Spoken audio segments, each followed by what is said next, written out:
everyone, and welcome to another episode of the How Long to Beat podcast. I'm your host, Paula, joined today, as always, by Josh over there. What's up, everybody? And today, well, we haven't beaten anything. We Mm-mm. haven't retired anything. You may Mm-mm. ask, what the hell have you been up to lately? Well, we've been playing quite a lot of stuff. Well, Josh has. I've been trapped in just one hell. Sorry, Quite literally. quite literally, yeah. I'm sorry, everyone. Okay, for our discussion topic, we are talking about video game peripherals. Hmm. And holy crap, there's a lot of them, um, especially from Nintendo. Yeah. And it shocks no one over here, but anyway. And we'll finish up the episode with another round of Guess the Game, where Josh quizzes me this week, and I'm pretty sure we are near 20 rounds. I don't know what happened there with the agenda there.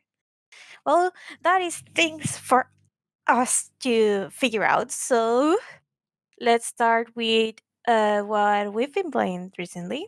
Why don't you go for it this time, Paula? Yeah. Yeah, especially because I'm gonna take over on the discussion topic. So I'm gonna need a long break before we jump down that particular rabbit hole. Hmm. So I've been playing the one game here, and it is literally hell because I've been playing Tengoku Struggle Straight Side. So as I stated on the last episode, methinks, uh, you play as the protagonist.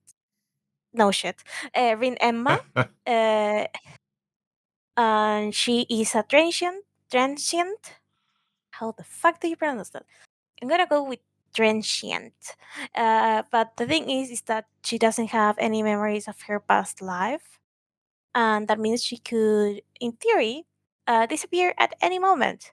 The only reason she has been in hell for so long is because she was adopted by the none other by the than the little king of hell, and that has extended her life a little bit, Hmm. or death, or a spiritual life, I guess. So in that regard, um, she is a ticking time bomb in a certain way. But she has been assigned by the King of Hell to go with these four sorry excuses of men to go catch some prisoners that escape hell via the uh, heavenly spider web, and they were granted pardons by the heavenly realm. So that means they had to first learn what the hell happened here. Like the heavenly minions are either like not doing their job or doing their job really well, but whatever. But also they want to see like what's in store next because they suspect something is gonna go wrong in human realm. So that's the too long didn't read of the whole premise of the game. I last week or last episode, last week, whatever. I started playing, and the four men were literal pieces of trash to the point that they even threatened the protagonist, even though she's supposed to be like the hell guardian in charge of them. But then things happened, and then they realized, hey, we are on this together, so let's try at the very least play a little bit nicer with each other. Hmm. So yeah, um, during the very lengthy command route. Oh yeah, in terms of length, holy crap, this game is gonna be a big one because only the command route is about 7.5 hours. Right. And if you remember correctly, on North 9, a route from start to finish ain't 7 hours. Yeah, yeah. That sounds long. So yeah, so we have that, and right now I am. Let me go how long to beat because I didn't take notes of that. But according to my notes, so how long to beat? Uh, yeah, I finished the common route at 7 hours and 35 minutes, and right now at 13 hours and 18 minutes. I'm still no, like I feel like the end is approaching, but I think it's gonna be another hour here. So yeah, this game is quite lengthy. I've been told that the writing team is also the one from Olympia Soare, which makes a lot of sense given the, well, first of all, the supernatural nature. Okay, the supernatural nature of the topic on the game, but also because of how it is structured. So yeah, like having the same writers as Olympia Soare makes a lot of sense because not only this game has like no choices like in the common route, it has such a ton of choices like later in the other routes. So Yep. you very much get into the route by uh, just picking a route from the ones available because of course you have locked routes, and I think the true route is available only after clearing all the other ones. It seems that on the extras you have like a very similar structure to Olympus Soria, in the sense of that you have not only your not after stories or bonus stories for the main five, you also have like almost like diary entries for the other characters. I haven't seen that myself, but I noticed that on Otome Kitten's review. Hmm. And again, it makes a lot of sense given that a lot of the Olympus Ore team is worked also on Tengoku Struggle Stray Side, Hmm. which is also kind of sad because they do not have like a good track record on giving games like actual fan discourse sequels.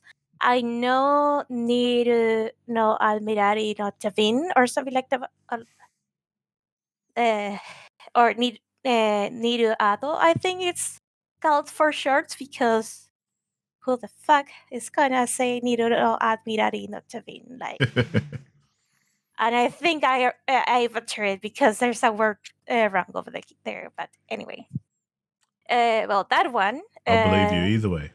yeah, that one. I don't know if he had like the same writing team as Orimpe Sore or Tengoku Struggle. It did have Satoi as the main artist though, and I have to say I love Satoi's art style so fucking much. Nice. It is, though Tengoku Struggle is a breath of fresh air in a way, because her art is kind of like delicate or dainty and like very soft in a way. Hmm. But on this game, it takes more of a um. I'm gonna say a bold stand because you don't have the soft colors you're used to when looking at her art in a way. So I guess like even though the character designs are pretty much Satoi through and through, uh, either like the brushes she uses, the colors she uses, the palette she uses, and especially like the lines she does that they're usually like barely seeable or like barely visible in a way. Mm. Mm. They're like thicker on this art style, which is more reminiscent of like sort of like a comic, also like a comic. There's comic inspirations over here. Yeah. Um, the other thing that I really appreciate is having Rain on the corner all the time. So not all of the games have like a main character portrait like on the corner of the screen. Hmm. You like, I feel like in more than half of them, you barely see her, like just for CGs. But this is one of those rare chances that she gets not only her little portrait, but she also gets like variations of her portrait, either by clothing or by poses. Cool. So yeah. Now onto the story, because holy crap, I've been talking about the art and music and stuff like that. Oh, and the music is 10 out of 10. I really like it. Nice. Uh, I'm still on the fence. I have to listen to that soundtrack back to back with Olimpesora's soundtrack, but they're close. I don't know which one is the better one in my eyes or ears, As it were. whatever. Yeah. So yeah, after finally getting like everyone on board with the actual mission, um, Rina and the others like start like properly like making arrangements to pretty much like live together, as in pretty much like who's gonna take care of the laundry, who's gonna do the shopping, don't eat each other's food and whatever. Um, they also managed to get things for Tama, who is like, I don't know if I talk about Tama in last episode. Tamao is pretty much a cat from hell. Yeah. Um, and he's also working towards being a hell guardian because he despises humans. Like he was like abandoned when he was a kitten, and eventually he got run over by a car. And when he got to hell, which by the way, he was supposed to go to heaven, but he got lost and ended up in hell somehow. Uh, the humans there tried to pretty much skins him alive to make chords for a fiddle or violin or something like that. Uh, so he serves Rin because Rin saved him. He pretty much saw eternal um, loyalty, I guess, to her, and he pretty much says like, "Hey, yeah, we hate men, we hate humans in general, so fuck them." Nice. And he protects Rin whenever possible. Um, oh yeah, I said we are currently like there's 4 people here in this house alongside Rain and Tamao. And I said there's 5 routes in this game. And that brings Jack, who seems to be like a very popular figure on the human realm, and he is human himself. He hasn't died to my knowledge. And Rain pretty much like finds him trying to throw himself in a well. So I was like, "Hey, don't do that, you idiot!" And it seems like Jack is working with the enemy too. So shit happens. Mm. And it turns out the enemy, and by the enemy I mean like all the escapees, plus a couple more people, have decided that they want to make an application, which is totally not a pyramid scheme, where you can complete daily missions to gain a pardon and go to the heavenly realm after you die. Nice. And of course, you can buy your spot there by paying a pretty penny. And not only that, to make things worse, they have like a ranking system, and each day, 3 times per day, they tell you who's the one on first place and how much money they've put into the app so far. Hmm. So, yeah. What are quick they gonna do with so much money? Is the money the actual end to this app? Or are they just gonna try to cause chaos? That's the thing we're trying to say here. Because since people think they can pretty much pay and do whatever in life and go to hell to heaven, a lot of people have started to cause problems. Um, which ain't nice. Mm. Uh, and also, I'm gonna mention this because she's gonna be relevant um in the upcoming route, at the end of the coming route, I think you also meet Asamin or Asami, Hmm. who is or was, when she was alive, Kiku's sister. So Kiku is the one who can turn into a wolf, pretty much. And it seems he was born with the power. So, and it turns out Asami seems to have like a similar power or desire to him. Um, and Kiko kind of like gets really surprised by all of this because, like, yeah, she is. I know she's supposed to be dead by now, but why did she go to hell? Because she used to be like a model prisoner at some point, and then she escaped. And that's one of the things that get kind of like resolved into the in the route. Cool. Uh, uh, um, Sorry, I didn't like actually like take the notes or like turn this thing into notes. That's all right. Uh, so yeah. Oh, and there's one more thing. Just before the route meetings, yeah. Since they were like, hey, these guys are clearly more powerful than us, how the fuck are we gonna, defeat them? Hmm.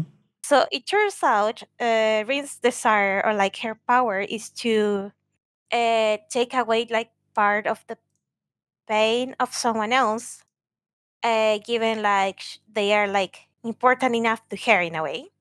Yep. Um, and the thing is that she there's two rules to this, pretty much. First of all, to either to like take away or like share the pain with someone else, you have to either like be close enough to them, and in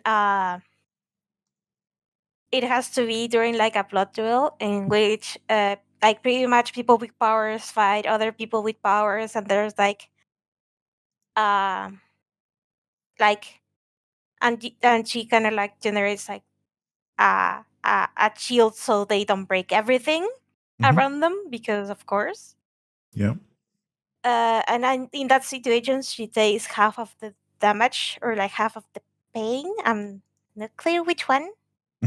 And also, um, and this is the one that plays more into the romance side of things, since her mark of desire, like, is on her tongue, she has to kiss the mark of desire of the other to pretty much start making things. Right. She's obviously like against this idea because at this point that she's like, no, men suck. I ain't doing this. And finally, like since it is kind of like a weird thing. So you know how in atomic games you kind of like get this state um page slash stuff slash report whatever, and you can see like pretty much like how, oh my god, this doesn't.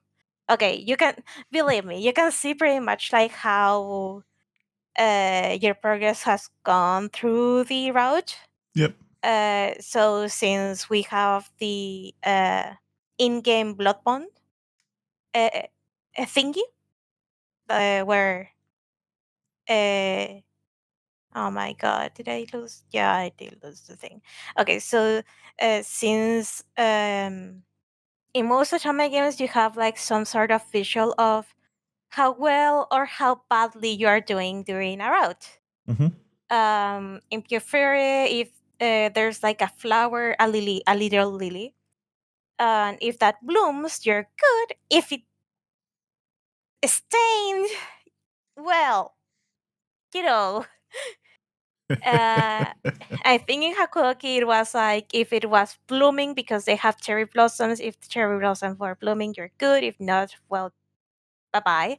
Some are like more in your face in the sense of in Amnesia, you literally have like the meters with, I think it was affection and what was the other one? Not trust, by suspicion, I think it was. Right. But you can see it changing after each one of your decisions. So yeah, in this game, since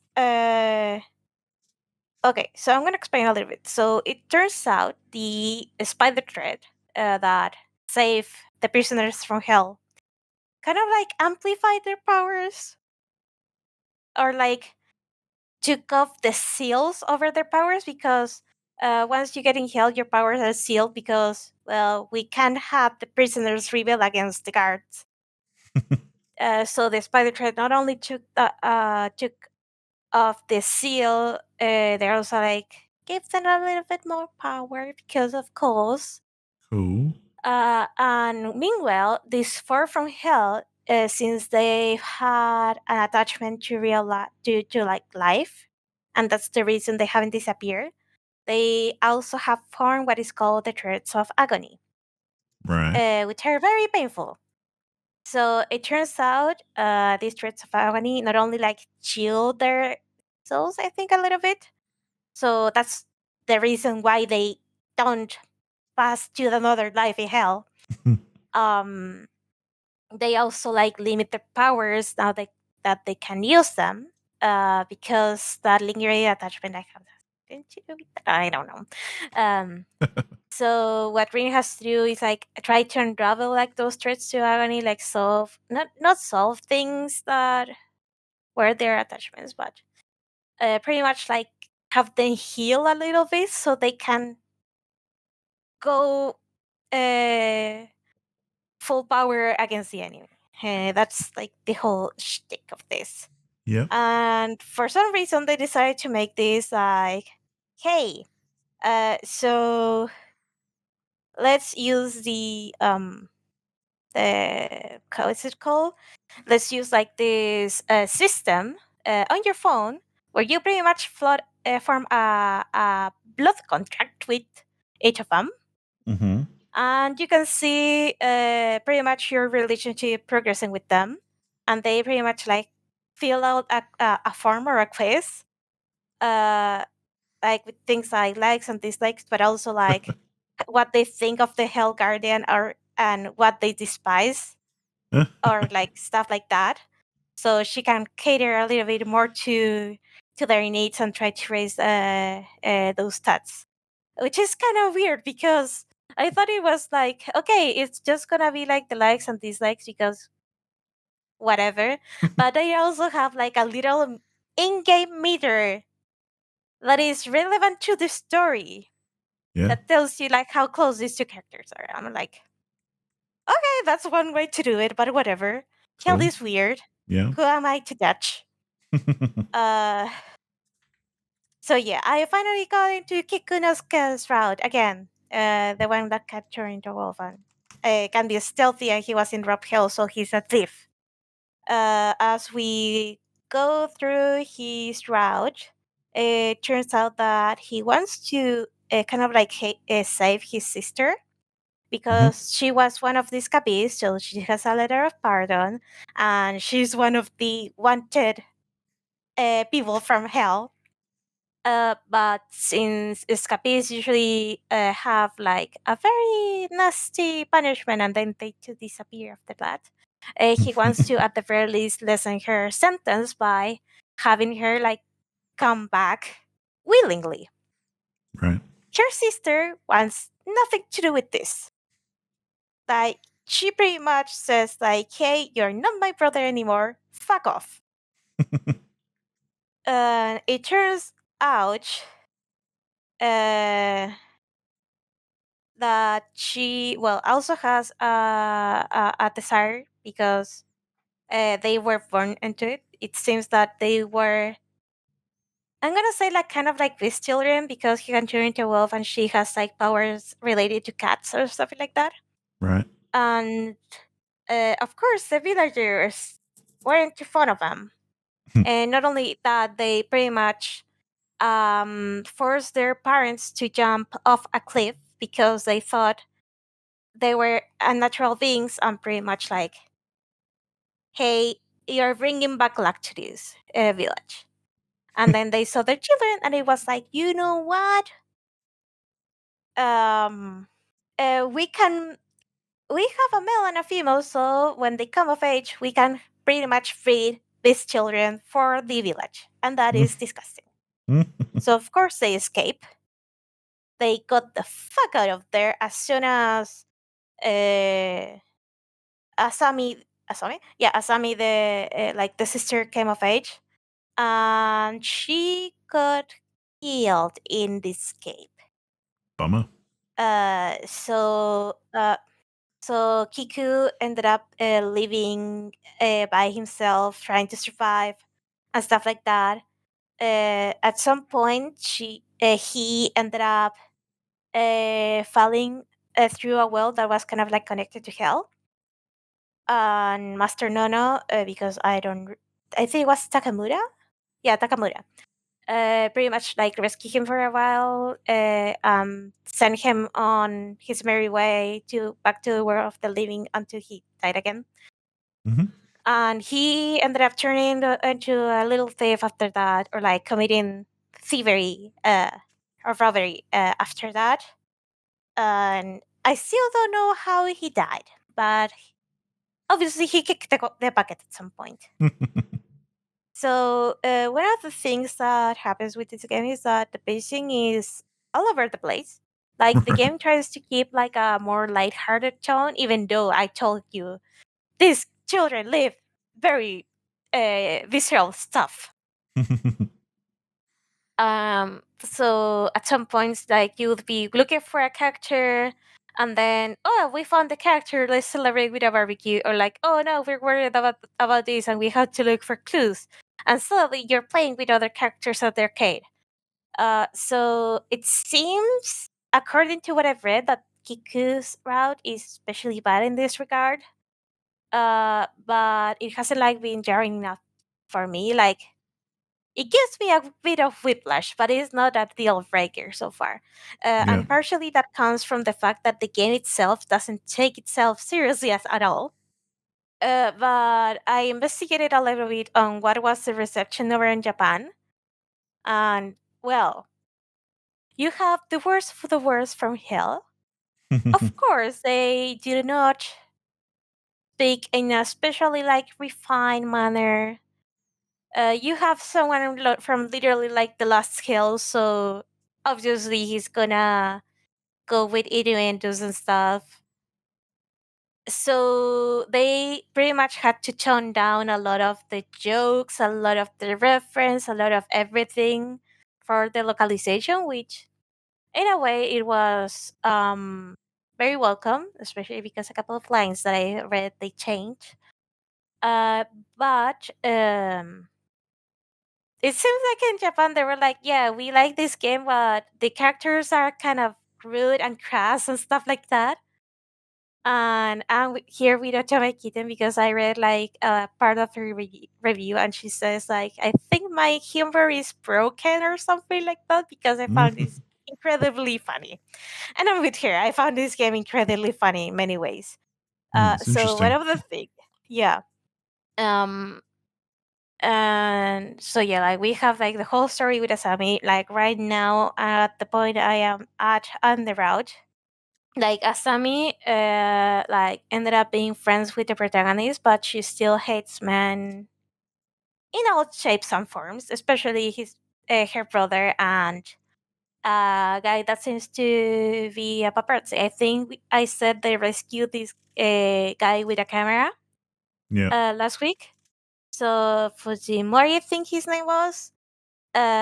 He like he wants to get close to Asami, and he's also like friends with Kiku, and he's like, "Can we all get along together?" And Asami is like, "No, fuck off."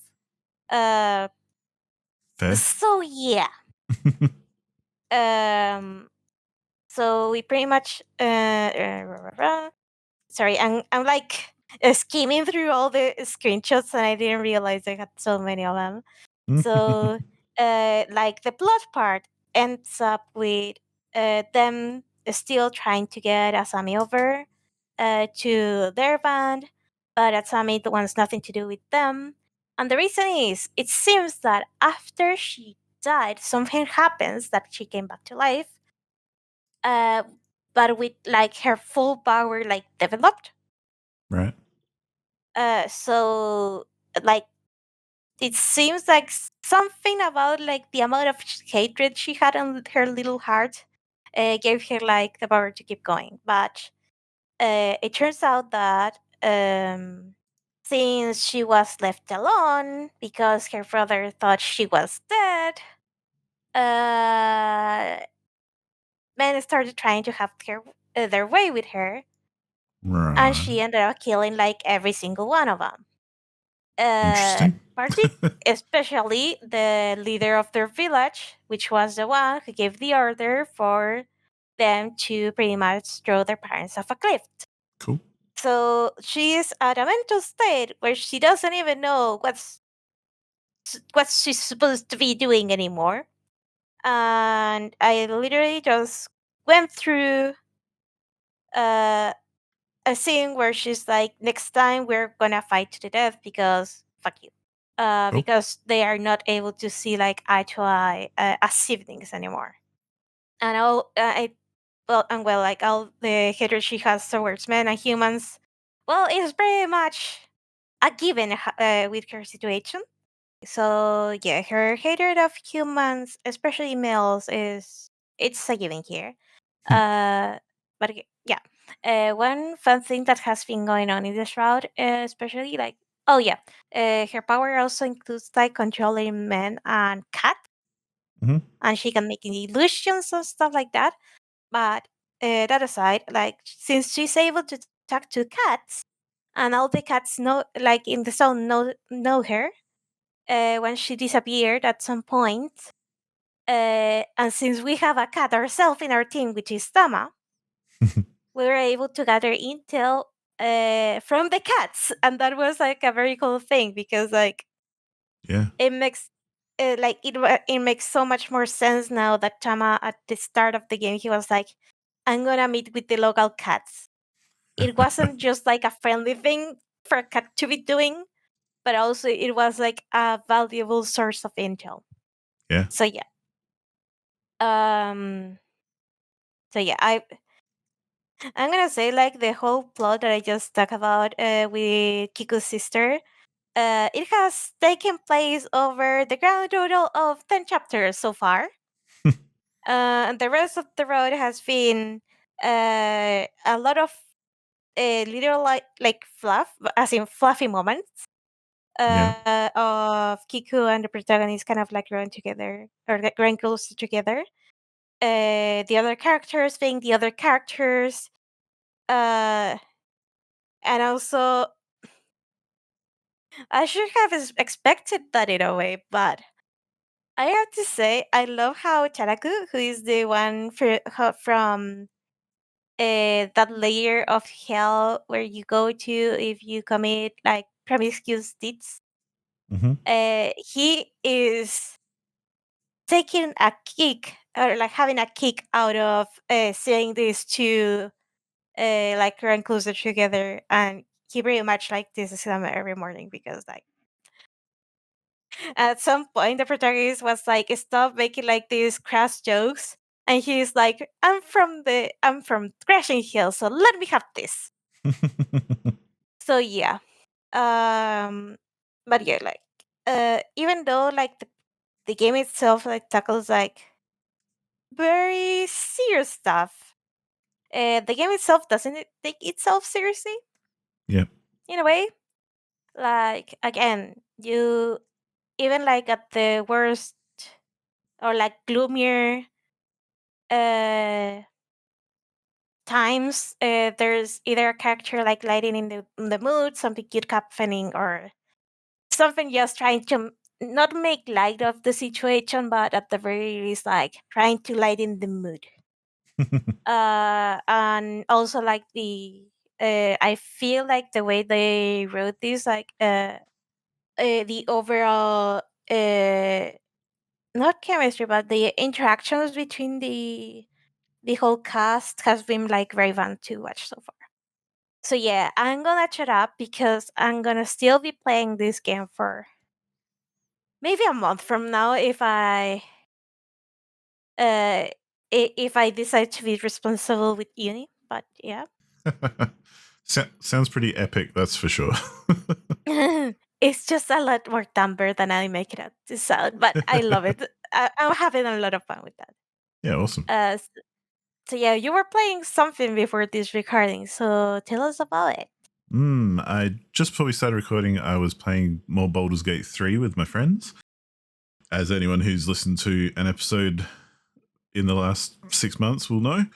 One thing I did remember that I needed to correct that I was talking about last time was I kept referring to a character called Roland, but it's actually Raphael, who is the demon that we went to hell and basically defeated. So, just want to get that right for any Baldur's Gate players out there who are trying to keep up, because Roland is a very different character who we defeated like ages ago. So, Raphael's much harder to fight. So, It also happens like with so many characters you're bound to. yeah, I don't know what's going on half the time in this game. So, we also then today we went and fought.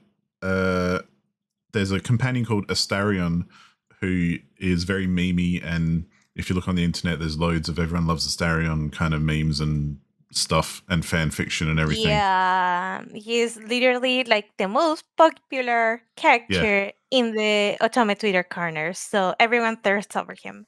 there you go. Yeah, because he's a very kind of camp vampire character, so people be loving the vampires. But his main quest, like companion quest, is essentially to go and get retribution from his maker, the vampire who made him, called Cazador, or maybe Chazador, depending on how you pronounce it, but it's Cazador. I keep saying Chazador, but my friends keep saying Cazador, so who knows. We basically went and found his lair and his underground palace, and he was trying to do some big ritual where he's going to become like the most powerful dude ever by killing like thousands and thousands of people all at once, as you do. As you And do. yeah, so we went and basically, without spoiling anything, we went and killed him, essentially. So we were doing that just before recording the podcast. We were having a big fight with a big vampire. But once again, of course, because we are max leveled, we've got legendary loot and armor and everything, we just kind of stomped on him and it really wasn't a problem. So I'm really interested to see what happens when we get to the final boss / final bosses, to see just how challenging it will be or not, how challenging it will not be. Because at this stage, every kind of big enemy that we kind of talk to each other like, okay, guys, got to get ready for the big fight. We buff each other, we get ourselves all sorted. We're like, yep, we're ready to go in. It's going to be tough. Off we go.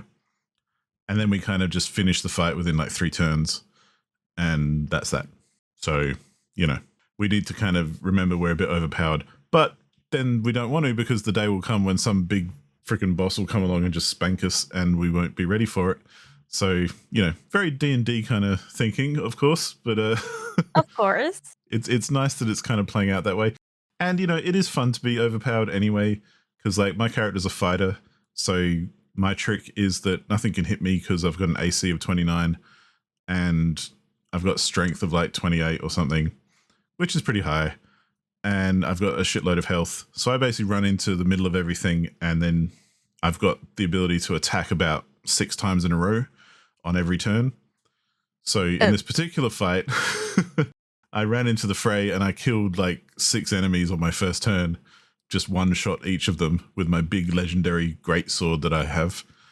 And then, yeah, nothing could hit me for the rest of the fight, and I just killed everything else. While my friends as well, who play a druid and a cleric, because it's a vampire, obviously sunlight does not mix well with vampires.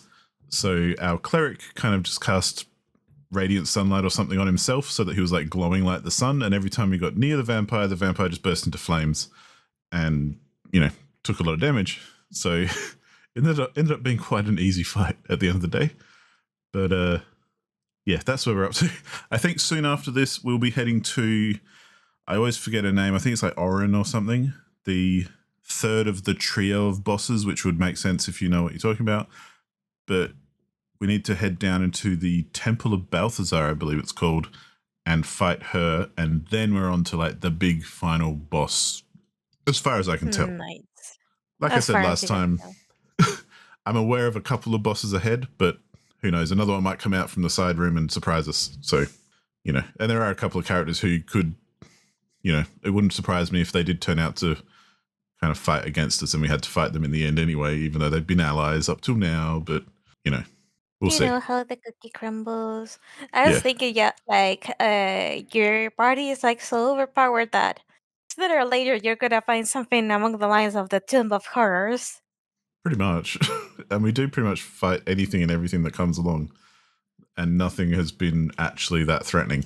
Although there was one instance which I mentioned ages and ages ago, because it was right back at the beginning of the game, where you're talking to a literal god, and if you don't say the right things, the god just kind of kills you straight away because they've got that power. They're a god, and there's not even a fight because they just go, "Yep, you're done," and you get wiped from existence, and you're just dead. So you I don't do really not have a like choice. you. Yeah. So that's the only time that we've not really had a chance at winning, or we felt like we've kind of struggled a lot. So there've been some tough fights, but not anything that has really made us, like really think hard and strategize. It's more just, let's just hit things and they'll die. So yeah, that's good. But that's Baldur's Gate 3. It's still fun. It's still a little bit buggy. Thankfully today we didn't have any super bugs that killed it. But there's always the next session, so get to look forward to that. Otherwise, I've played a little bit more WRC 9 FIA World Rally Championship, which is a bit of a mouthful, but it's a rally game. And I got reminded very quickly when I was playing this recently just how bad I am at rally games, or racing games in general for that matter. But the thing was that when I started playing this game, I actually thought I was doing pretty well because I had it on like normal difficulty. I was still winning races. I was still, leveling up, doing all that kind of stuff. But then I played a couple of different types of events and, just failed miserably. I was a full minute behind the pack on one of the ones that I tried, which is a long time in racing terms. Yeah. When, It is quite a long time. Yeah. Yeah, most of the time, if you're like a second behind, you're still a fair way behind. Whereas I was like 56 seconds behind by the time I finished on these events. So, the difficulty might have been turned down a little and I might have progressed a little bit more just on an easier mode. The thing, though, that it got me thinking of was often in these rally games, like I'm playing a career mode where you have to you earn experience points and you level up and everything, and that unlocks opportunities for you to do and unlocks like upgrades for your team and better engineers and stuff for your cars and whatever. You basically get progression through experience. But when you lower the difficulty level, it lowers the amount of experience that you earn when you finish races or do that sort of thing. Which I at first thought you're like, well, that makes sense because you're making it easier, so you're not trying as hard. It's not as much of a challenge, so you don't deserve to get as much experience. Mm-hmm. But it got me thinking where people who turn it down to be easier, like myself, still enjoy the game and want to play through it, but are just not very good at it. So you're making me play it more because I get less experience, Mm-hmm. and you're making me repeat things over and over and over again just because otherwise I'm never going to progress, when really I'm not very good at it in the first place. So it's kind of like making me hit the wall again and again and again. And I think that's why sometimes I can burn out on racing games pretty quick, because the progression kind of needs to be there. Like I need to feel like I'm actually getting through the available events or whatever in order to feel like I'm actually progressing and getting somewhere. Whereas, if I put it on a level that's kind of reasonable for me, like it's still a little bit of a challenge, but I can still do all right if I try and I work hard, I'm still losing out in a way, which kind of feels like a bit of a ripoff. Like, I don't know. I don't necessarily agree with that, but that's our discussion for another time. Yeah, I like it. It's still a good game. It's still a very good rally game as far as rally games go. I've played a bunch of them. I wouldn't say I'm an expert because I'm not like super talented at them, but for my money, it's a good one and it's a lot of fun so far. But we'll see. We'll see if the progression kind of gets too grindy in comparison with how difficult I make it, I guess. I also continue playing Returnal, which I spoke about last week, where I picked it up on PC after playing it on PS5 and not liking the gamepad controls because it's a third-person shooter.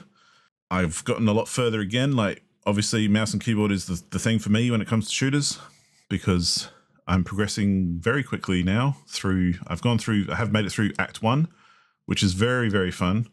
And it's something where I really, really am enjoying the story as well as the kind of roguelite repeated gameplay where, as I said last time, it's basically a third-person shooter where you've landed on an alien planet and you work your way through various kind of levels, and the levels kind of move around. It's like rooms, I guess, kind of like if you ever played Binding of Isaac. Anyone who's played that will recognize the kind of format where you go through rooms and you can recognize the rooms and the layouts and stuff, but not the position they're in. So there's obviously a template of different rooms and things, and they get kind of thrown together when you load the level, and that makes your map, essentially. And this is the same thing, except it's like 3D and third-person shooter and, much higher fidelity graphics and all that kind of stuff.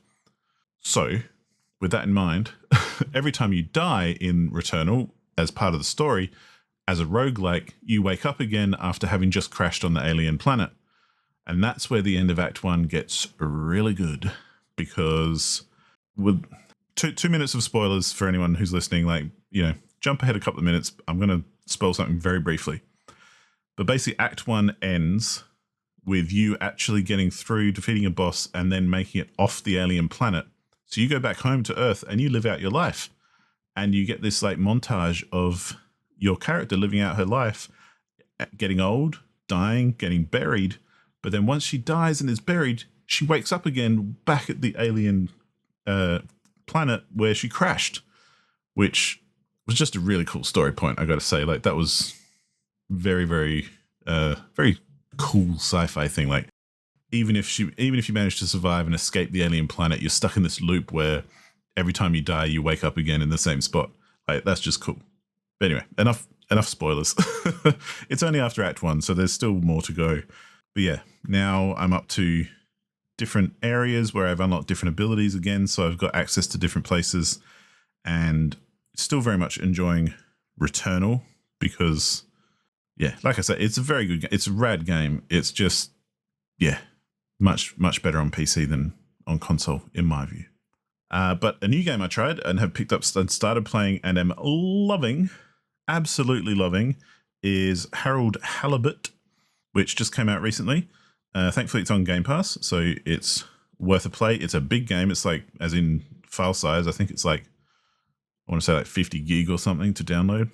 But it's essentially a perhaps claymation point-and-click adventure, because it looks claymation, but the reason I don't know is because I haven't researched it. And it looks like it could be all claymation, like real-world, practical kind of claymation. But sometimes the animations look so smooth that it makes me think it's computer-generated animation just made to look like claymation. Not that it matters either way, because at the end of the day, the whole thing looks amazing and is it looks very practical and it looks very realistic one way or the other.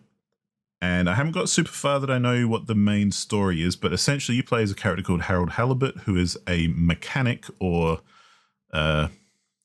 janitor kind of mechanic role. Not mechanic, what's the word I'm trying to look for? Dude who fixes stuff, whatever that is. You fix machines and you fix leaks and things and blah, blah, blah. Yeah, I can't remember what the name is. But anyway, and you live on a planet which is essentially a entire water world where everyone, the human race, is living underwater, because you get to see a video fairly early on where they talk about the history of the world. And essentially the human race left Earth in search of another planet. They found the one that you are currently on, but it turns out it wasn't entirely habitable because the entire place is underwater. But your ship ended up crashing into the planet anyway, and you now all live underwater in these kind of underwater pod-like buildings / environments. It's kind of Bioshocky in that sense, as far as the concept of being underwater and living underwater. But that's just kind of like a cool background thing. Like I say, I haven't got far enough to really get into the story heaps. I've just kind of got far enough to interact with some characters, and the characters are really well written. There's some really interesting design choices and that sort of thing. There's lots of different things to do. Like there's an entire kind of shopping district that I've gone to where you can go into every store and interact with people and do stuff, even though it's got nothing to do with quests or anything like that. So yeah, it's very, very cool, and I'm very excited to continue playing it because it is rad. Another game I picked up on Game Pass, which I think is an older game. I think it came out last year. It's a game called Chants of Senaar. Chants as in Chants. This game is a very striking looking game. It was only recently put on Game Pass, even though it did come out, I think, last year. But it's essentially a isometric exploration / puzzle game so far, anyway. So it's got a kind of graphic style which is very cartoony and cell shaded, I want to say. Think of like the game's Sable, but with very saturated graphic colors instead of very desaturated colors like they are in Sable. At the moment, again, not sure what the overall story is so far because I'm not that far into it. But the mechanics so far are really cool because most of the puzzles revolve around solving or learning a language, like a foreign language, which is obviously a made-up language, like an alien language. So as you progress through the game, you talk to other characters and they talk back to you in this language, and it just shows up on screen as a series of glyphs, kind of like a hieroglyphic kind of language. And whenever they talk to you and it shows up as glyphs, you kind of make a record of everything they say and the different glyphs and the new glyphs that you've recognized in your notebook. And then you can go into your notebook and you can actually guess by selecting a glyph and punching in some text.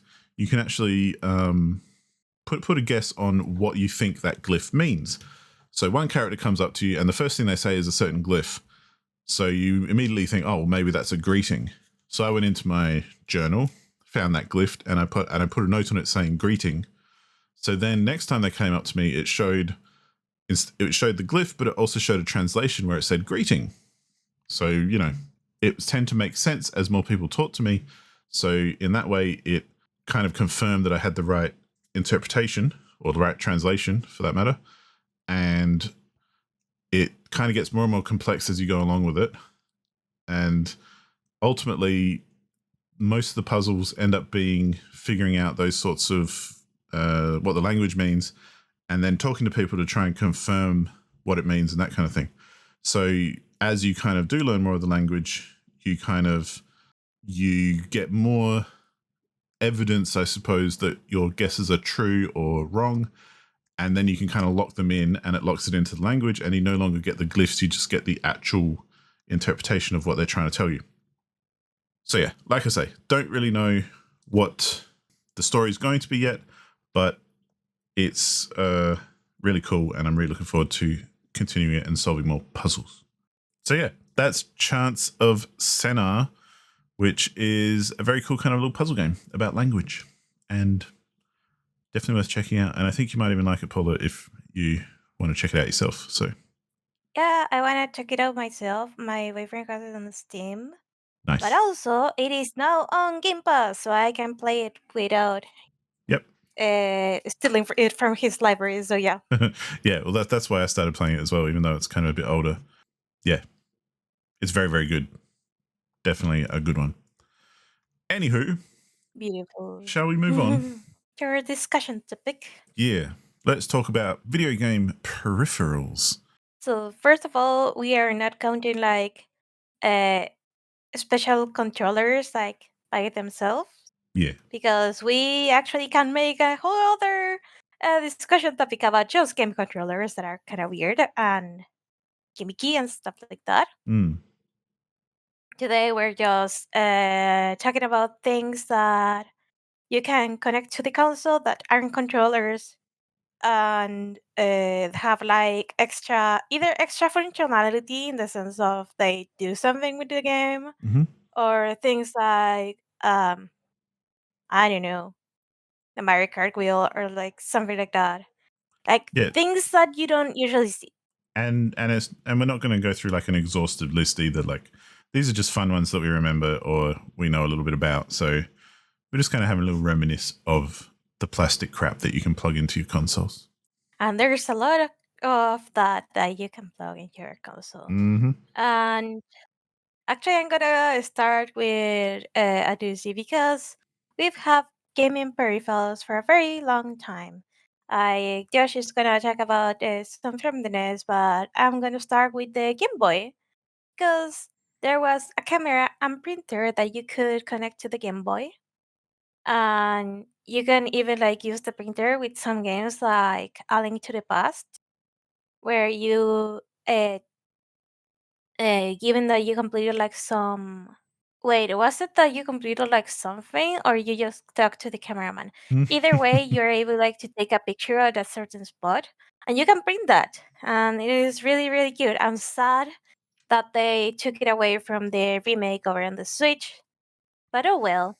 Yeah. And the other one that I wanted to talk about is I don't know if the Game Boy is the peripheral or the other thing is the peripheral, but there's actually three models of sewing machines that work with the Game Boy.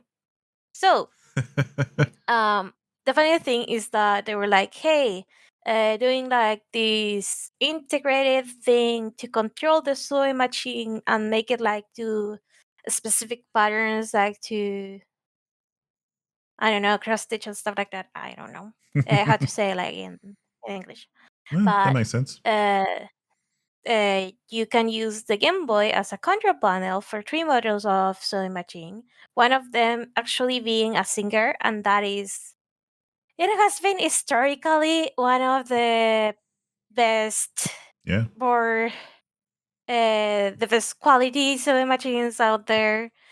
So yeah, and the sewing machines themselves, like right now, they go for a couple hundred bucks or 300 bucks, I think, over some sites like eBay or something like that. And as long as you have a Game Boy, I think it was the Game Boy Color, Game Boy Pocket, some model of Game Boy, and the cartridge that goes with the sewing machine, you can just do your own patterns, even like on the Game Boy, and having like transfer of the sewing machine. Yes, that's Those crazy. is one of them. Yeah,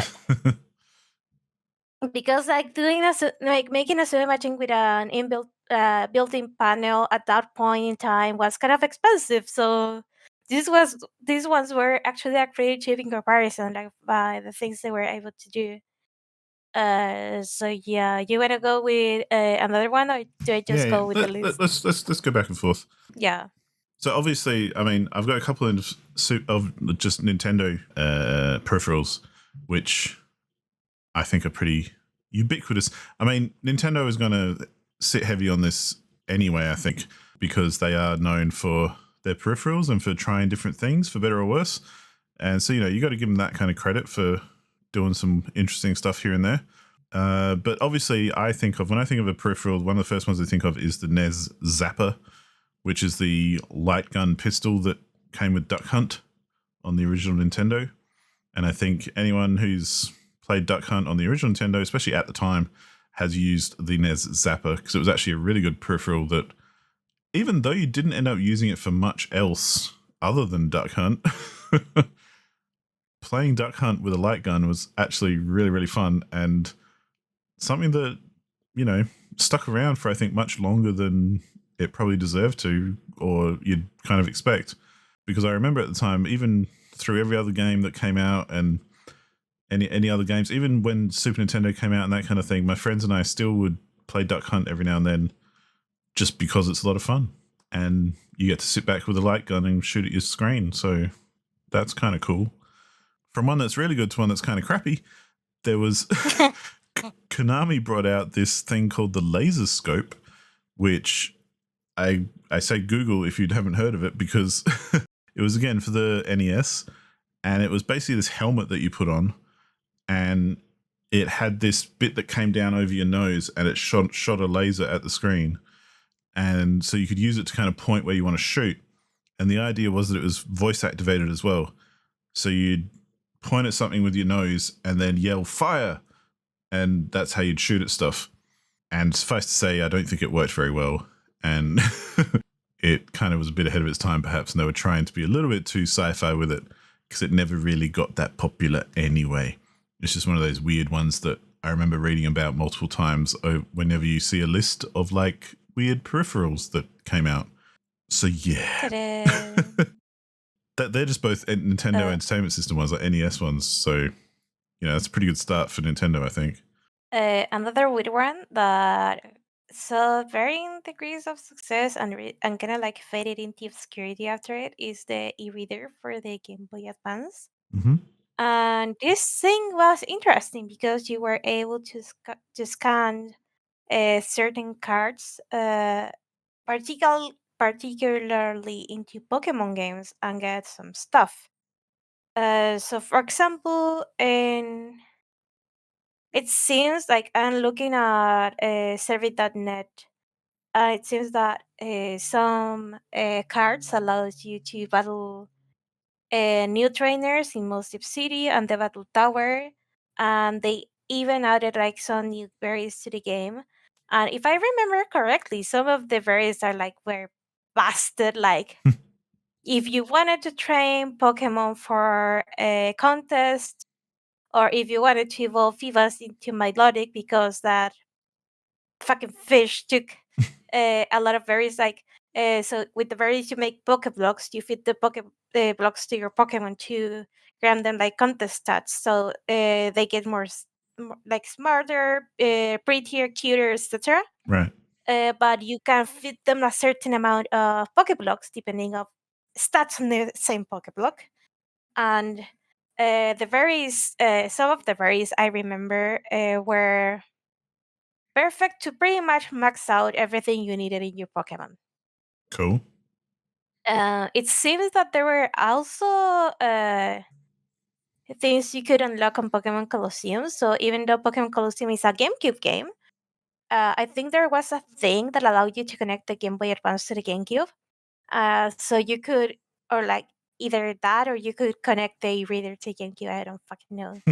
But the thing is that with that you were able to uh, scan some cards and get new trainers, and it seems you were able to catch more shadow Pokemon. It has some integration with Pokemon Pinball, which I had no idea before this. But yeah, like I don't remember this having that much of an impact on other games. Though I could be wrong. Mm. But it was interesting that this was kind of like an early form of DLC, or like not toys come to life, but even like the idea of the amiibo was there at some point. Like an item would grant you something into the game. Yeah, or just like even like an early QR code reader or something. Like, Yeah, kind of like that. yeah, it's cool. Something that I think is cool, but most other people don't. Because if you look it up online, everyone says it's shit. I had, for not a big Nintendo person, I had when I was a kid for my Super Nintendo a Super Scope, which again is a light Oh, gun, yep. but this is a big fucking bazooka looking thing that you have to sit on your shoulder, and came with like a viewfinder and everything. And it didn't work with like just any old game. It came with its own games, but it had like, I want to say maybe 4 or 5 games on a cartridge that you could play with it. And they're all a bit different. Like one of them was just shoot stuff as it comes across the screen kind of thing. Another one was like you're flying in a jet and you've got to use it to aim and shoot. But it was basically, light gun kind of stuff. Except they decided to make it this big bazooka thing that used like 50 batteries to get it running. Oh, God. I remember having a lot of fun with it. So as much as it gets kind of canned online these days, like most of the time when I look it up, people are like, "Oh, I remember this piece of crap." I actually do remember it, and I remember it being really good and having a lot of fun. So, difference of opinion there, but I thought it was cool. And it was kind of like the evolution from the Zapper, where the Zapper was just a little pistol and this was like Bazooka Town. So, Yeah. the SNES Super Scope, I think, was a fun one. It's interesting, though, like back in the day when you didn't have lithium batteries and stuff and everything. So it literally would take about, I think it was maybe even like 4C or D batteries, like the really big round ones. Either that or like something like 8 AA's. I can't remember quite exactly what it took, but I remember always needing batteries for it though. And this is before Mm, rechargeable batteries too, so you end up buying lots of batteries. So I guess that would kind of put a lot of yeah. people off, but whenever I got to play it, I was very happy to be playing it. The Nintendo 64, to my knowledge, well, besides the expansion pack, but anyway, had three peripherals. To my knowledge, I'm sure it had more, but these are the ones I'm familiar with.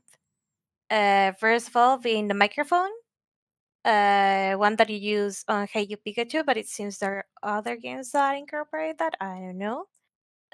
But that is pretty funny because in Hey You Pikachu, you pretty much like control everything Pikachu does with your voice, for better or for worse. Nice. And sometimes, I don't know, like I don't know if it's the microphone that doesn't like quite understand what you're trying to say, or Pikachu is just an asshole and decides to ignore you.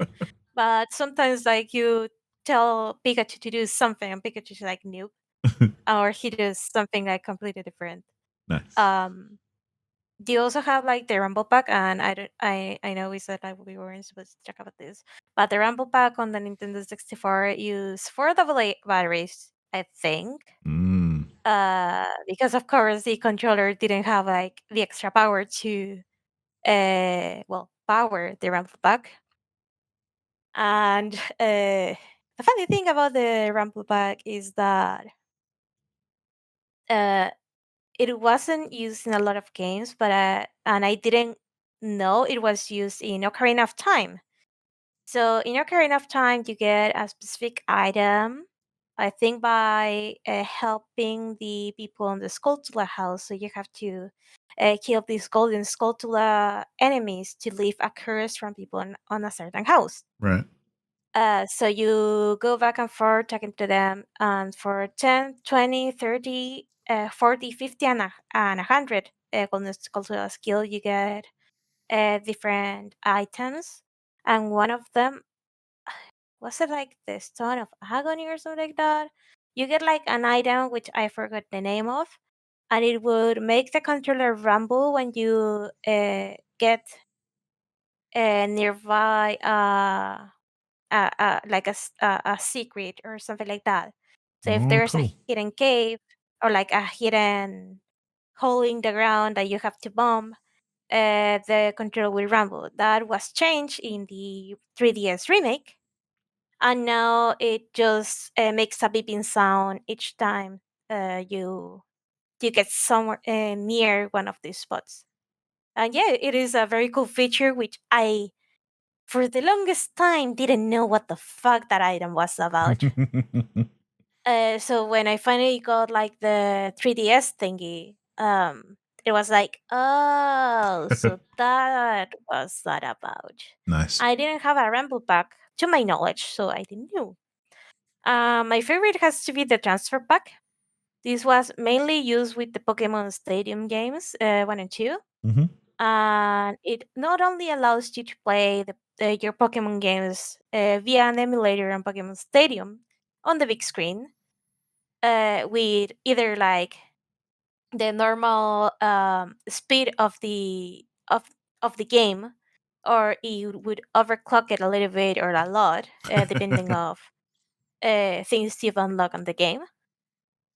You can also transfer Pokemon from your game on, let's say, Pokemon Blue, and you can use them to battle in Pokemon Stadium. Mm. And that's a lot of fun because the movesets on the Pokemon Stadium Pokemon, like on the rental Pokemon that are able to, like, to, well, rent for battle, Hmm. they're kind of shit. Pardon my French, but they're shit. Um, so in that regard, having being able to transfer your Pokemon to the Pokemon Stadium is something that may or may not give you like a lot of advantage. The other funny thing you can do with the other fun thing that you can use the transfer pack for in Pokemon Stadium Mm-hmm. is that you are also able to um, transfer Pokemon you earn or like stuff you earn on Pokemon Stadium to Pokemon Blue. So you can, for example, get the other starters if you manage to earn them through playing, or Yeah. like an extra EP, I think.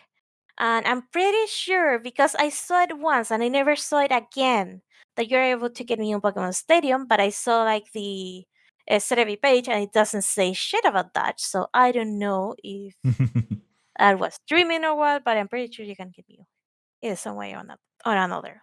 Yeah. So yeah, that's the Nintendo 64. Well, I always thought that Pokemon stuff was cool anyway, even though I never played Pokemon. Like being able to transfer Pokemon to things and, all that kind of stuff. That was always a really cool idea, I thought. And it'd be cool if more games did that. But I wonder if a game come out with that nowadays, if people would think of it as DLC that should have been in the game or something. I don't know. Anyway. I mean, in a way, since I guess like the big appeal of Pokemon Stadium was finally being able to see your Pokemon in 3D. So having that Mm, transfer back there was kind of cool. mm. Nowadays, you can transfer Pokemon from one game or generation to another, but it takes work, or like it takes a subscription in some cases. Yeah, which is kind of weird. But anyway. Yeah, like for yeah, like for the Game Boy 2 DS games, you have to have like a DS with both a Game Boy slot and a DS slot and do a mini game. For the DS games, at some point you need two DSs to transfer them. They was up, I think, with Pokemon Bank from the DS to the 3DS, so you can use the Pokemon transfer tool to transfer your Pokemon. If you want to store them, you pay $5 a year. I know it is free, I think. To store up to 3,000 Pokemon on Pokemon Bank. I know Damn. you have Pokemon Home. Holy fuck. And that allows you to transfer Pokemon from all the Switch games and from Pokemon Home and shit like that. And from Pokemon Go, you cannot transfer to Pokemon Go, but whatever. Yeah. And it is a whole mess because not all the games have like the full moveset of some Pokemon. Like some Pokemon, like some games took out moves for Pokemon to use, so it is a mess. Hmm. Well, I mean, to keep it on a Nintendo theme, I guess. Another game that I played. I've mentioned before when we were talking about Nintendo that a friend of mine has always been into Nintendo. A very Hmm. good friend of mine who I've known for ages. So I've played a lot of Nintendo stuff at her house whenever we play games together. And for a while, we rented Donkey Kong Jungle Beat from the video store when you could rent games and videos in the same store. And yeah, basically Donkey Kong Jungle Beat was a Donkey Kong game that came with a set of bongos, which was your controller. And you played the game Yeah. by whacking them bongos in time with the music. And it wasn't just a rhythm game, like you actually used them to move and stuff as well, I think. But like it was quite Oh, interesting how they worked. I could be kind of how? being a bit wrong, but yeah, you basically like whacked them as hard as you could and hoped that they did what you wanted them to do, but they weren't really that accurate, if I remember correctly. Because yeah, you just kind of bash the shit out of them and see what happens. and when it worked, it was a lot of fun, but when it wasn't, it just didn't work. So, you know, like a lot of things that didn't work in peripheral land. One of the fun things that I remember as being like one of the most amazing kind of peripherals that I ever saw was again another camera, kind of like you were saying with Game Boy, but the PlayStation Eye camera, which, Hmm. and I think it was more because of how they used it, not the fact that they had a camera plugged into the PlayStation, but the way that they then used it for like augmented reality stuff. Where I remember there was this one game, I forget the name of it, so maybe a listener can remind me, where you had like you put down a almost like a board game. You put down a board on the ground in front of your TV, pointed the camera at it, and then you played the game on the board, but on the TV you'd see like animated characters and things as you played different cards on the board and that sort of stuff. It was almost like Mm. it looked like you were playing like a holographic game, even though it wasn't happening in front of you, it was happening on the TV next to you. But the cards obviously had symbols and things that the camera picked up on and then played like animated stuff.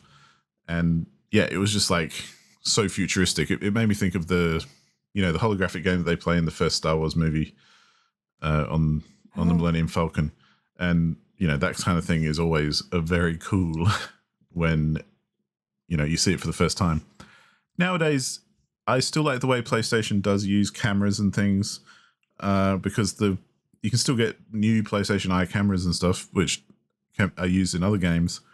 One of them in particular that I remember is a game called Tearaway, where it was primarily a PlayStation Portable game, and then I played it on Vita, and I think you can play it on PlayStation as well. But it tries to integrate the camera by kind of taking photos of things that it then incorporates into the environment, like it applies them as textures and things on certain stuff. That's kind of cool. Yeah, and you're like if you take at the very beginning of the game, I think if you take a picture of your face, it ends up being like the face of the sun or something, kind of like on Teletubbies or whatever. But Oh no, no. or something like that. I can't remember, but yeah. Oh, and that actually reminded me is just a cool other camera integration. I remember Burnout Paradise, which is a newer game. I remember on PlayStation as well, and probably on PC and everywhere else, when you're playing multiplayer, there was a feature on Burnout Paradise where if you had your camera hooked up and everything, it would take a snapshot of you and send it to another player. If you like beat them in a race or took them out or made them crash or something, it would take a snapshot of you and like send it to them on their screen straight away. So you'd get like photos of real people coming through who are playing their games on their couch, and it would just kind of plop it up on the screen whenever someone took you out or beat you or whatever. And it was just a really cool integration and It's kind of nice. a way to kind of also remind you that you're playing against real humans and not just the computer kind of thing. It's kind of fun. I think it was the DSi. I'm pretty sure it was the DSi, but someone can correct me if I'm wrong. This is not a peripheral; it's a thing that the DSi came with, and the thing is, like DSi was the first DS family of system thingy that came with a camera. Yeah. So what they did was there was a fighting game, if I remember correctly, and you could take pictures of I don't know you or a friend and make yourself like fighters into the game. Like you Yeah. could like yeah, so you could take pictures of your friends doing like silly moves and poses and have that integrated into the game, and it was very fun. Yeah, I like that. Obviously, it's open for abuse, especially for online stuff. But back in Yeah, the day, people were definitely. wholesome and didn't do that kind of shit. So Yeah, I feel like the longer we go, the more um the shittier some people get into internet. Just leave it at that. yeah, so there's a well, I think there's a this is kind of off on a tangent, but I think there's actually a thing where if you give someone the chance to draw a picture, there's a measurement which is the time to drawing genitalia essentially, and and it's like a thing like how long until genitals come up. So anyway, Damn. I think that time has been turning in by the decade, but anyway. absolutely. Uh yeah, I'm very sad because like people that did shitty stuff like that are the reason we are not able to send our like stuff to friends over the Flip Note app on the 3DS. And I was kind of sad when that happened because I at some point I went to the United States, made a friend, and we pretty much like kept in touch with Flipnote. Yeah, right. So I never was able to talk to her again after Flipnote ended because at the time I don't think I had WhatsApp or like anything like that. So it was kind of sad. Like Yeah. still, we could have swapped like emails or something. I was a dumb kid, but anyway. Innocence And why lost. is my phone dying? Okay, so going back to peripherals, another well, a very well-known console for having those is the Wii, Mm, because of course, not only you have motion controls, but you have like a whole lot of things you can either connect to your Wiimote or encase your Wiimote in. mm. So the fun ones are the Guitar Hero and Rock Band peripherals. So um, instead of connecting them to the console, you're okay. So the Wiimote uh, has like uh, a connector, like you can plug things to the Wiimote itself. So those things don't require batteries; they just drain the Wiimote's batteries. Hmm. And the most well-known peripheral for this is the nunchuck. So Okay. even though the Wiimote has like a lot of uh, motion control games, there are some that will require a stick to move, some extra buttons, and those are usually provided by the nunchuck. Hmm. Well, uh, you can also connect other things like the classic controllers. Um, like because if you want to play like the virtual console games, you for some you can use like the Wiimote like sideways, especially like for the NES ones, but for others like the Nintendo 64 ones, you need a classic controller. Hmm. Uh, but also you have the Guitar Hero Rock Band peripherals. You can connect the whole plastic guitar to your Wii controller and have it work like perfectly, and it is amazing. And I don't know like which other Guitar Hero Rock Band peripherals there were. There's also like this not yoga mat, like this balance thingy that Yeah. was used, I think, for the yoga game on the Wii. Yeah, it's like the balance board or something. The balance board, yeah. Uh, that thing. And of course, you have like all the plastic casings, like the Mario Kart wheels, the Link crossbow thingy. I think that one actually have buttons. There was I'm gonna say like a James Bond esque game on the Wii, and that also had its own little casing with a couple of buttons for the Wii mode and stuff like that. So there were like a lot of things you could do like with that one. Though Yeah. there's one more console which I'm gonna talk about later that does this on straights. Well, I've only just because we've each written a bit of a list here, but I've just got some silly ones left that I know about, which I'm sure other people have heard of as well. The first one I think is really interesting, called the Atari Mind Link, which Ataris were around in the 80s typically, and this is Yeah. from the same era. And it's basically, it looks like a headband that straps around your head and then plugs into your Atari. And even though it looks like it might be reading your mind, it's obviously not. And it's not even trying to. What it does is it responds to your eyebrow movements. So you can be playing a game and just kind of raise your eyebrows on the left or the right to kind of control your game, which is kind of weird anyway, if you think about it. Like, who came up with that idea? I don't know. I've never used it and I've never seen it. I've just kind of read about it and always thought it was pretty fascinating because A, why? And B, would it actually work and would it be fun?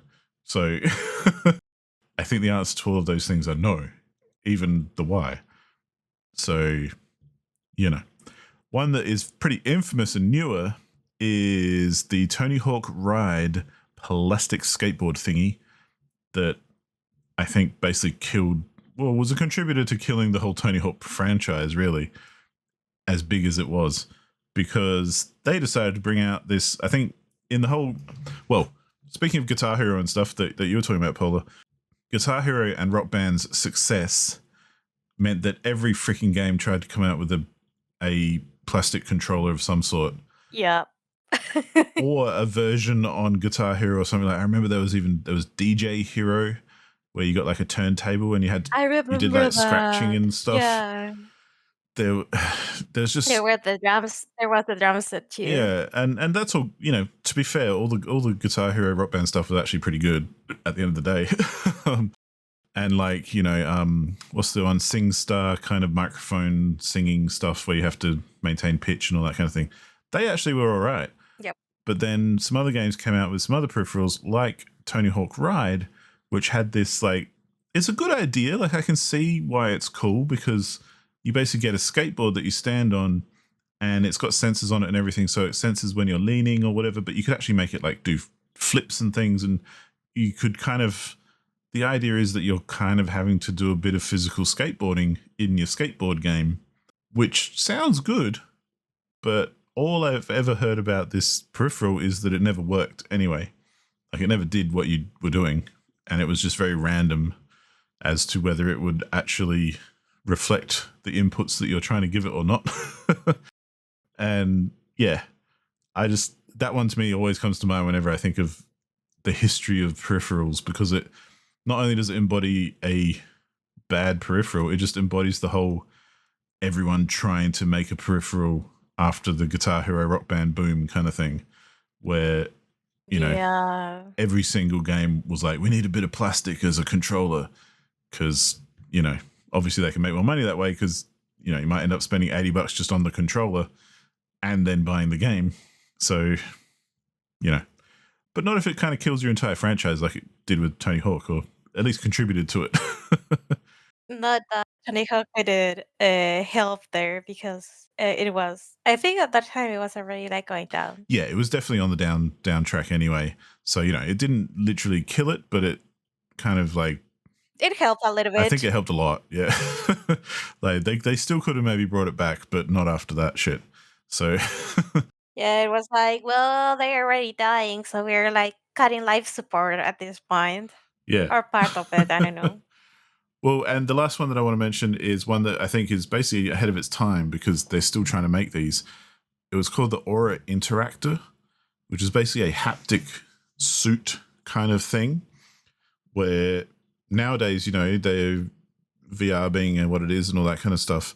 I've seen some of these things where it's like a suit that you put on like a shirt kind of thing, looks like a wetsuit, and it uses haptics to kind of make you feel things on your body. So if you got hit in the chest, you'd feel like Dangerous to some regard. well, yeah, kind of in a way, but it's like Yeah. a rumble pack almost, but it's for your body. Okay. Um, It's kind of weird. yeah, well, it's like I don't know if have you used the PlayStation 5 controllers with the haptic rumbly? I I have, and I felt like the haptic rumble, but also like when you're trying to Yeah, with the triggers and shoot with that. a bow and Yeah, arrow, yeah, the triggers like have more resistance with some actions. It's kind of weird. yeah. Well, the vibration on that, like the actual haptic vibrations that are on that controller, I think are really really cool because if they're used well, obviously, like the game has to use it well to make it, you know, stand out. But actually, a game like Returnal Yeah. uses it really well as a Oh, kind nice. of launch, almost launch, I think, but definitely a first party kind of game. Being well, originally being only on Sony, so it used the haptic controller feedback really, really well. So yeah, definitely one to check out if you ever get the chance. But the Aurora Interactor was basically like looked like a backpack that you put on your front and your back, and or like a bulletproof vest kind of looking thing. And it would the idea was that yeah, it would make you feel things as it happened, and it came with like a glove as well. I think that did the same sort of thing. I kind of don't I don't think it did very well, and I don't think it was very good. I know that they're working on that sort of stuff these days because it's like the extension to uh, VR essentially, and kind of like how they're working on freedom of movement in VR and that sort of stuff, like having wireless stuff going on and all that. I think full body suit kind of haptic feedbacks are one of the next levels of peripherals that we might be checking out. It would be interesting, like like. So Nintendo has been like doing a lot of research, like for example, on the HD Rumble on the Joy-Con controllers, Yep. to the point that in as far as I can tell, like in Wack to Switch, like you have to count. I think it was like I don't remember if the ice cubes or like balls inside Yeah, there was an ice of cube a thing thing. you're supposed to be holding. Yeah. Yeah, and it literally like feels like there are balls rolling or like ice cubes doing things on inside of the controller. Yeah, and I think that's the same stuff as like the DS5 controller for PlayStation. Like, it's that kind of like I remember playing Returnal, and you kind of I went from one like area of the map to another where it started raining, and I could like feel the rain on my fingers, which sounds really weird to say, Yeah, but that's what it felt like. It suddenly felt like I yeah. was So my hands were in the rain, kind of thing. that's good. That's super cool. Like for example, not a lot of games use HC Rumble real well, Mm. but those that do, for example, the Zelda games, holy crap, they do use them like to hell and back. So I do own both a Switch and a Switch Lite, but the Switch Lite doesn't have Rumble. Hmm. So I have to play Breath of the Wild with the Switch controllers, like with the Joy-Cons, because of again that happy feedback you get with the Rumble, and also all the things you do with the Rumble. So um once I tried to play like on the light, and my hands felt lonely in a way, because like you feel a lot of things on Breath of the Wild, even from like certain kinds of terrain, like gives you like a quiet rumble. Hmm. uh Tightening your bow will have an effect on the controller. It will rumble.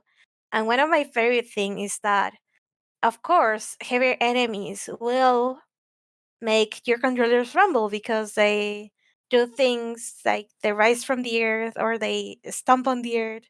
And of course, you're gonna feel that. Yeah, yeah. So, one of the maybe one of the coolest applications of this was the stone talos, that they were rock enemies, like golems, pretty much, that usually like just look like any other rock on the ground. But if you get too close to them or like pass by them, Hmm. they will wake up and try to attack you. The fun thing is that sometimes I was just walking and I will feel like a subtle rumble in my hands, and it was like, fuck, Yeah, that's cool. one of those. Yeah, And after you start feeling the rumble, you start to hear like the music associated to that boss. very cool. So, not having to look that direction, but still knowing what's going on around you, I think it's one of the coolest things they've done in Breath of the Wild and Tears of the Kingdom, regarding in that regard. Yeah. Um, As a funny postscript to the interactor, where it tried to be a wearable haptic thingy, the way it did it, it was just a big speaker. what? And it basically played noises like bass noises and stuff to kind of vibrate into your chest. So it tried to be a rumble pack by just basically being a big ass speaker that you strap to your chest. Oh my god, that's kind of funny. Was it like one of the dual chucks or the original dual chucks? I don't know how they're doing it now. But didn't they have like a spinning thing inside the controller Yeah, yeah. or something like that? Well, that's how I know rumble packs have been done for ages on like even Xbox controllers and stuff. It's usually something that spins that makes it vibrate. And because I remember taking a few controllers apart and basically breaking that function because I'm just fucking around. Oops. It's got like a little gyro For thing science. that's pretty much, yeah. Yeah. And before we get to sidetrack, I'm gonna go with my final little list of things. Hmm. So you would think the Wii, out of all the controller, like blah, out of all the consoles, was the king of peripherals. You'd be wrong. It's actually the DS. So I'm gonna put like a little disclaimer. Like most of this I know about because of Scott DeWoss, who did an episode of on DS peripherals. So Right. you maybe won't listen to new stuff here. Uh, with a couple of exceptions, which I just found out about. So the most famous or infamous one is the guitar grip from Guitar Hero, Right. because the DS had the original DS and I think the following model. I think they took it out on the DS side, but the DS and the DS Lite have both the DS cartridge slot and they have the slot 2, which is for GBA games. Right. Or it's supposed to be for GBA games, and developers found many, many ways to exploit that. So again, Guitar Hero uses their guitar grip. Um, that is pretty much like the, I'm gonna say the handle or the weight of the guitar, Hmm. but compressed in such a way that you could connect it to the DS via the GBA slot and still play with it while holding the DS, like uh, with one hand and striking like the notes with, I think, the stylus with the other. I don't know. Yep. And it was functional enough. I feel it is the source of many people's tendinitis. So yeah, it is a very wonderful little thing that I saw on sale but didn't buy because I'm an idiot. And I haven't seen it like in person ever since.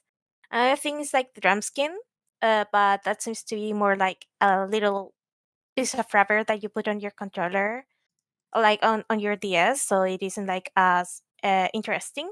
Right. You have the motion pack, which I believe it was used on a Tony Hawk game, because you could control the skate with like balancing your DS one way or another, but the DS itself didn't have the gyroscope that the 3DS has. So they had to make a motion pack.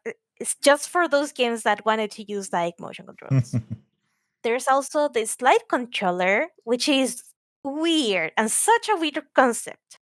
So again, you connect it to the GBA slot, and you can slide your DS across the table, and you will see like a pointer on, I don't remember which game or whatever was it was used, but I think it was like it either move a pointer or like it moved the camera around on the game, Right. and it was pretty much like a mouse, like it worked like a computer mouse. uh it was weird, but anyway. Yeah. There was also like a keyboard that you use, because there was like a Pokemon spelling game on the DS, and they said, "Hey, let's connect a keyboard and have the kids like practice their spelling with Pokemon, because why not?" And one of the speaking of Pokemon, like one of the cooler ones was the Pokewalker, and this one wasn't like plugged into the GBA slot at all, but it's pretty much like a mini Tamagotchi Nice. that work with Heart Gold and Soul Silver, and you were able to transfer a Pokemon from that game to the Pokewalker and have your Pokewalker with you as you walk, and it will count the steps and turn it into watts. That is the currency of the Pokewalker, and you were able like to find items, catch Pokemon that weren't usually available on the game. Uh, and stuff like that. There was even an event where you were able to get the surfing and flying Pikachu on the Viridian Forest map. It was a thing, and I still have mine, and I want to play Soul Silver and make full use of the Pocket Worker. It's just such a cute little thing. Nice. And finally, and this one I just found about while I was looking. So there were Beyblade games on what the thing was on the DS, Hmm. and some of them use what is called the Waypoint Reader and the Waypointer. I still I'm still not sure how they work, but like the Beyblades are like these spinning tops that you can uh like assemble, disassemble, and you put it like on a launcher. and there's an arena, and you can like launch these spinning tops on an arena and have them like fight to the death and eventually explode in pieces. But whatever. They're very popular. They're still popular with the kids today. My nephew's a big fan of them. But the Mm. thing is, the DS, since they had this TVA slot, they said, hey, what if you had to physically uh, like activate the launcher and that gets translated into the game? Right. Someone said, "What's that? That's an excellent idea. Let's print it. Let's do it." So you can connect like the launcher. That's a part of the Beyblade that has like uh that is plastic strap that is like dented in one side. I'm Right. trying to explain it. Yeah, yeah, yeah. So you put it on the launcher and you take it off, and the Beyblade like goes spinning. Right. So they said they thought it was a good idea to have the launcher connect to the DS, and as you activate it, Mm. one of these things, I don't know if the waypoint reader or the waypointer, one of them will calculate the speed at which the launcher is moving, and Right. that will translate on how your Beyblade in game will how it's gonna spin at the beginning and what it's gonna do. Right. I don't know if it worked. I just know it exists and it is a thing. Yeah. But yeah, That's crazy. Yeah. yes, I don't know yeah, Beyblades very well. I think it either passed me by or I don't think it was very big in Australia even, but yeah. probably. But here's still big, like or like big enough so kids like in the mainstream like play with them. Yeah, yeah. But yeah, it's weird to I mean, trying to get you to do a physical thing that translates to the game is probably what all these peripherals are about. So Yeah. It's kind of fun because I see all these peripherals and some functions are either, I don't know, integrated into controllers or something like that. So, for example, the Switch, holy fuck, the Switch has so many things. Um, these little things called the uh, Joy-Cons. Yeah, the Joy-Cons. So I said there was a card reader on GBA. These things can read those NFC chips. yep. Of course, they have the Rumble Pack from the Nintendo 64. They do have an AR camera Hmm.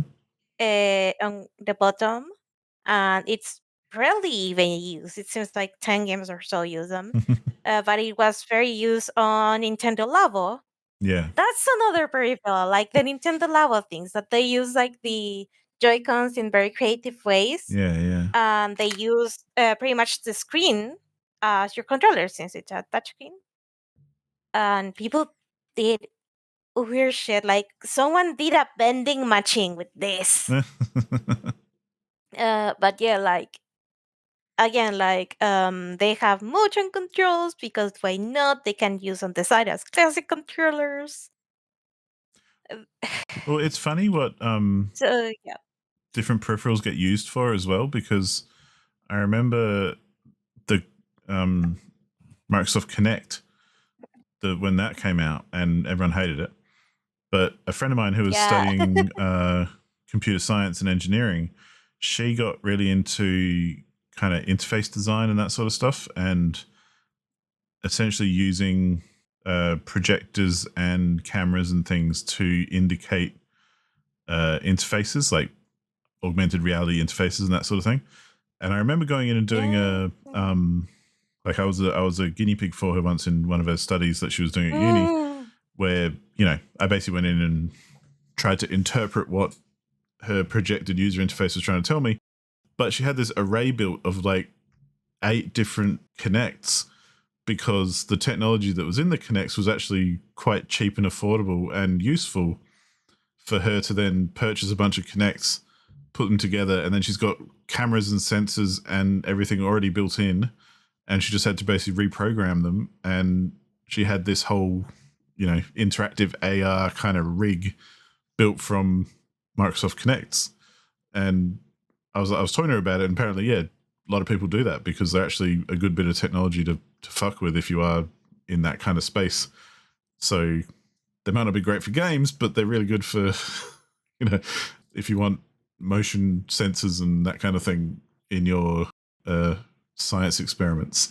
So Yeah, so I actually seen a couple of cases such as such as those. mm, So, for example, again with the Joy-Cons, since they have motion controls, a friend of mine actually did their thesis on teaching kids how to program with a language that was not Scratch but similar to it, all right. in the sense of it was like a block programming language. Yeah. But instead of writing the code or moving stuff on the PC, they just used the Joy-Cons to move stuff around Yep. because it was more natural for them to do so. And all the technology was there already, so that he had to just reprogram them. Yeah. And the other fun thing is that another acquaintance of mine that is like with the same teacher that I'm like working on like on some stuff. Mm-hmm. I actually was a guinea pig for him. He is researching the use of um, VR Mm-hmm. in particular, but like uh, you being able to to control a game or like play a game just with eye movement. Yeah. Yeah. Like it since the VR has eye tracking technology, he uses that to make a game Mm-hmm. because like the end goal of this is to have like a prototype and someone else is gonna do the full product. Yeah. Uh, for this thing to be used for kids at a certain hospital that treats burn injuries. Mm-hmm. And since most kids with burn injuries have burns in their hands, and they had to be there staying still while they treat their hands, uh, they need something to distract themselves with.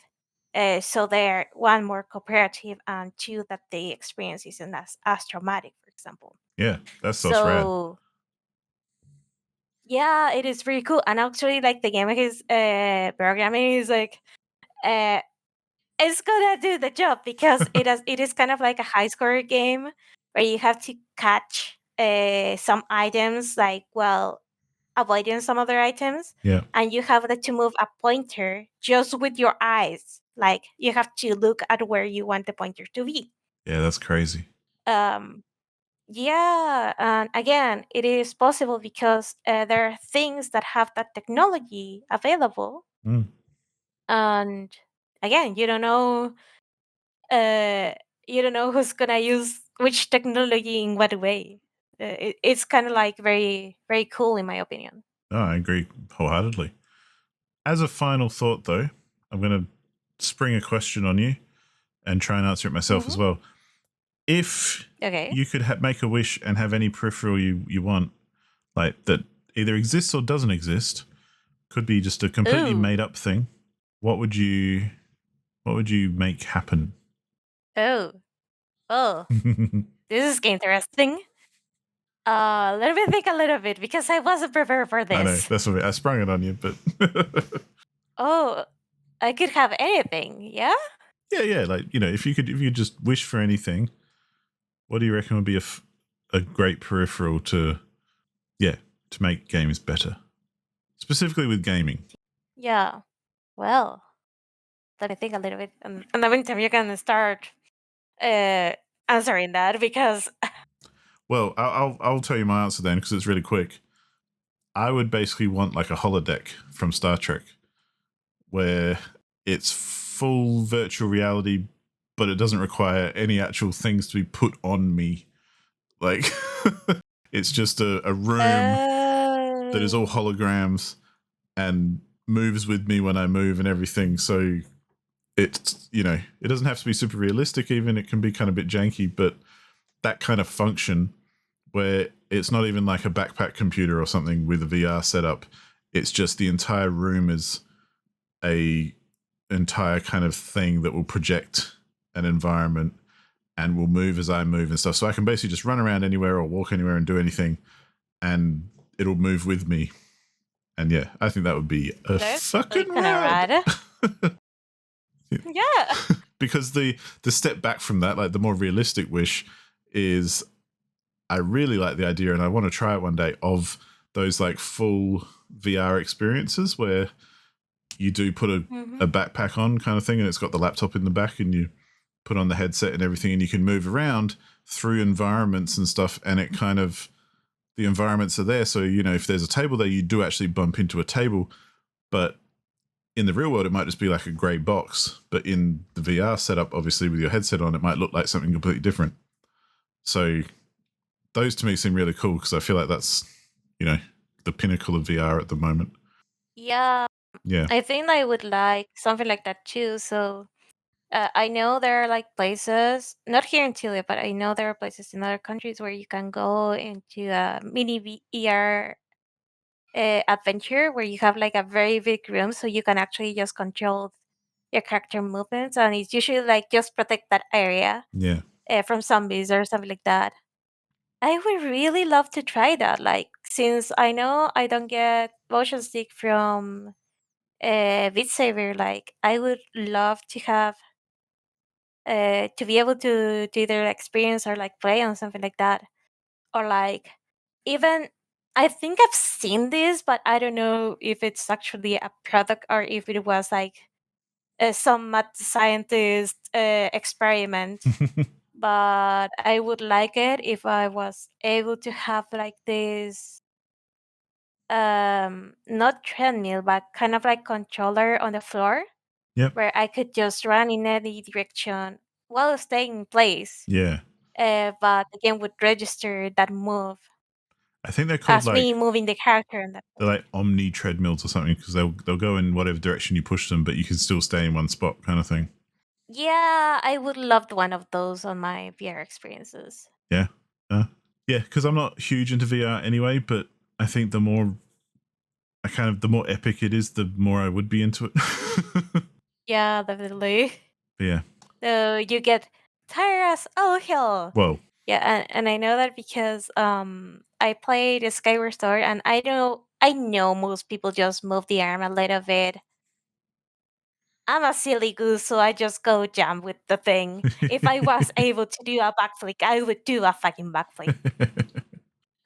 So yeah, like and I love that. So anything that would let me play games like that, like yeah, I would play the hell out of it. cool. Well, yeah. As always, anyone listening, if you want to contribute your opinions and thoughts on Peripherals, or if there's anything we've missed that we need to check out that's like funky and cool, or just shit, let us know. So yeah, I want to hear more of the wonderful or miserable world of peripherals. Yeah. So yeah, leave it in the comments down below. So yeah, All right. now for the moment of truth. Time has come, Paula. Are you ready to get Yep, to guess a game? I I am ready to guess the game. I have one ready to rock from your completion list. So this game, on average, will take you about 7.5 hours for a main story run. Okay. This person who I'm about to quote a comment from has spent much less time in it. They only took 2 hours and 10 minutes. Holy damn. Okay. What happened there? Their comment says, "Escape pod, too easy mode." Escape pod? Mm-hmm. Oh, is it Dungeon of the Endless? It is. I thought that might give it away, but who knows? So, well done. Yeah, I did take a lot of time trying to beat that one because I tried playing alone and it was like, fuck it, I'm bringing my boyfriend here because it is too much for one person to do. Well, from what I can gather, it's like a roguelike anyway, isn't it? So it'll probably take a while to get through. Yeah, it is up to 4 people roguelike. Was it 4 people? I think it was up to 4 people. and each of you like pick a character from a roster of available characters, and you have to protect a crystal that you have to escape with at the end of the level. But to escape with such crystal, you first have to clear a path to the escape pod. Right. I mean, to the stairs or the escape pod, depending on which level you are. And as you open doors, you will find either stores, useful stuff, monsters, and you have to kill the monsters, protect the crystal, build towers to protect the crystal, and yeah, you don't want to die. That's the thing. So the fun thing is that you have to, well, you have to talk with the other people because you don't want to do something stupid and end up like dying in the process. Right. In particular, if you kick like too many doors at once, you'll have a swarm of enemies rushing from every direction. And if you haven't secured a path to the crystal, and you activate the crystal to bring it to the exit, Right. well, good luck. You'll have to deal with the swarm that comes from the crystal actually like operating, and the ones from the doors that are opening. Nice. It's a very fun game. Like, I would recommend it. Yeah. Obviously memorable as well because you got there real quick. So Yeah. that's a good thing. Cool. So that's Dungeon of the Endless then. Nice quick one. Brings you up to 22 overall against my 16. Still dancing around that close score, but maintaining the lead nonetheless. Well then, with that, we close another episode of the HLTB podcast. Mm-hmm.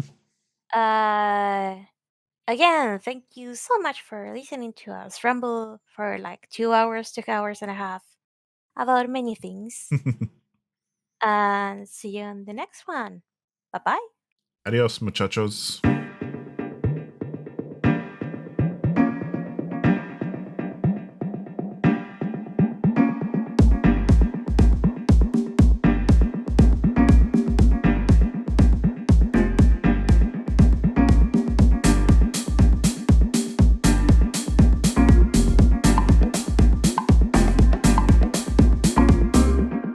She pretty much says like, hey, you're not my brother anymore. Fuck off.